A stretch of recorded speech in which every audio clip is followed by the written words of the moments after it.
I'm not sure if I don't think it's been announced, or I haven't received proper confirmation as to whether I'm playing yet or not.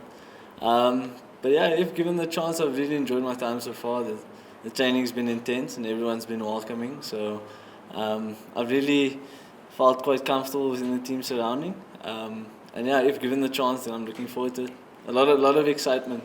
I've learned a lot from almost each and every individual so far in the team, whether it be on the field or off the field. But for me, I think I'd like to stay true to myself and stick to the game plans that I've used, that have gotten me to this position. So just say kind of try and be self-confident and have self-belief, and kind of just I've tucked under a few guys' wings so far. So just leeching as much information as I can about what it takes to perform at this level, and then sort of kind of combining it and finding my own mixture to hopefully try and perform as an individual. I don't want to single out anyone, because it's been majority of them, not just batsmen. A lot has come from the fast bowlers as well, and their game plans to try and get batsmen out and how to counteract those.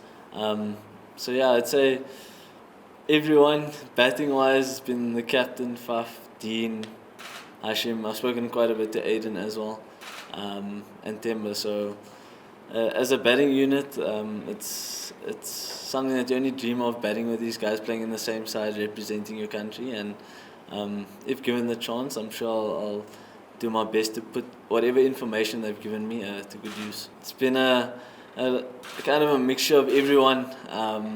Growing up, obviously being South African, you look up to Jacques Callis, Abel de Villiers, Hashim Amla, current guys that are in the squad that are close to my age, Aiden Markram, as well as Dean Alga, Faf. So those guys you look up to growing up.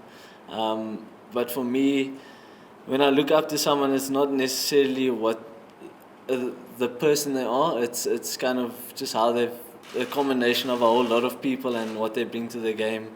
So guys like Faf, for example, is very cool and calm at the crease, or Callis's technique, or Virat Kohli's passion. So stuff like that, I kind of pay attention to, and I look up to those things. So yeah, it would be a lot of different batsmen that have done phenomenal things for their countries. But yeah, just playing in a side full of talented batsmen it's definitely a learning curve, and something that I continuously try and learn from them, and take into account what they say and how they go about their business. So yeah, I've heard a lot of stories from my parents, whether it's rolling my foot over football, or kind of just the one story was playing soccer in the kitchen and ended up covered in fish oil somehow. So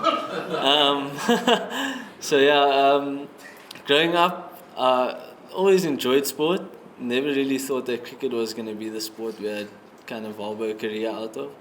I was more into football at a younger age. So as I've kind of grown up, I've fallen more in love with the sport. And yeah, just to think that I am here and speaking to you guys is just crazy. So yeah, bit of nerves here, but yeah, enjoying it.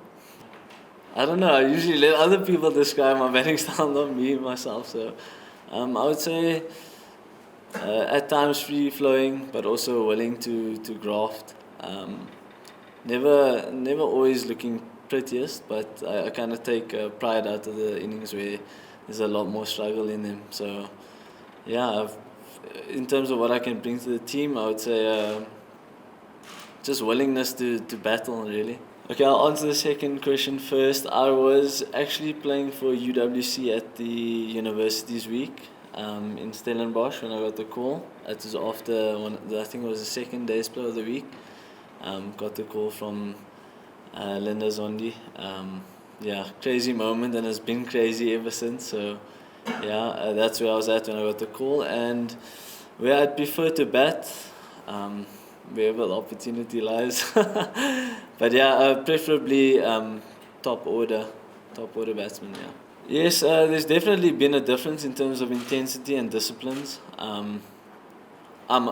From what I've experienced at first class level, and kind of the gap between international and first class being SAA level. Hopefully I've played enough games to kind of back myself to perform at the next level. but yeah, it's been a good experience so far. Just watching them bowl, you can understand why they are playing international cricket, and I don't think it's been easy for any of our batsmen. So, um, just being up for that challenge, it's been really incredible to see how our batsmen have counteracted against their kind of three-pronged seam attack. Um, and yeah, hopefully I can do the same. They've been incredible, and they'll be shown the same respect that they deserve. But that's how I kind of play my game: respect the opposition, respect the bowler. But at the end of the day, it is a competition and a challenge between bat and ball, and hopefully I can back myself and be able to overcome that challenge.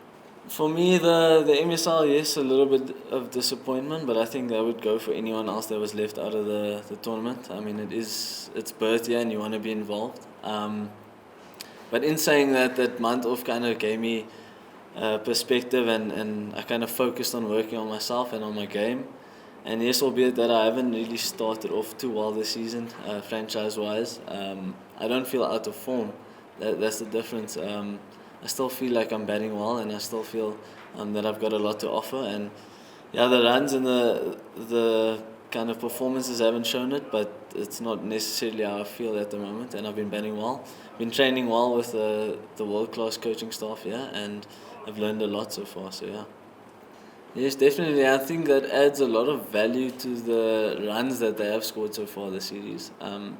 Yes, the pitches have been challenging, and it's never easy when it's inconsistent bounce.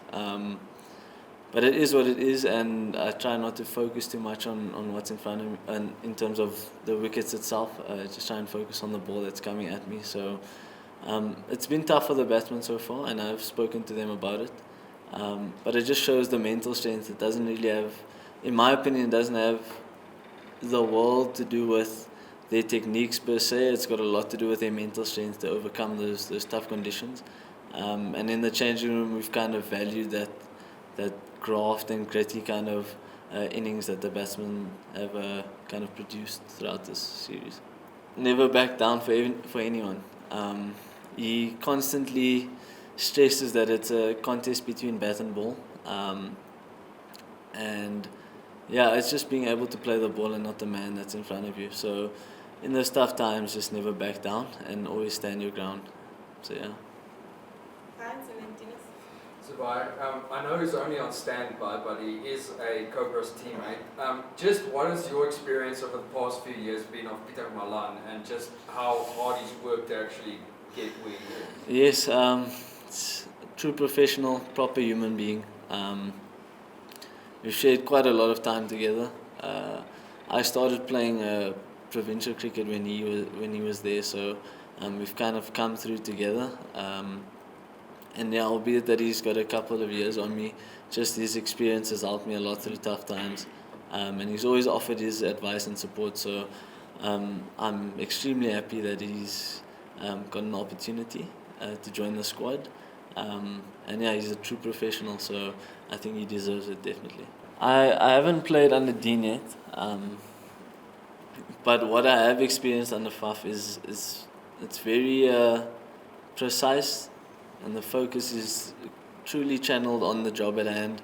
And he's very cool and calm, so he kind of has that persona, and it spreads throughout the team, which I think is awesome. It's been a real experience playing, just being involved in the team, and seeing their reaction to whatever is, if you can put it, command that he sent out to them.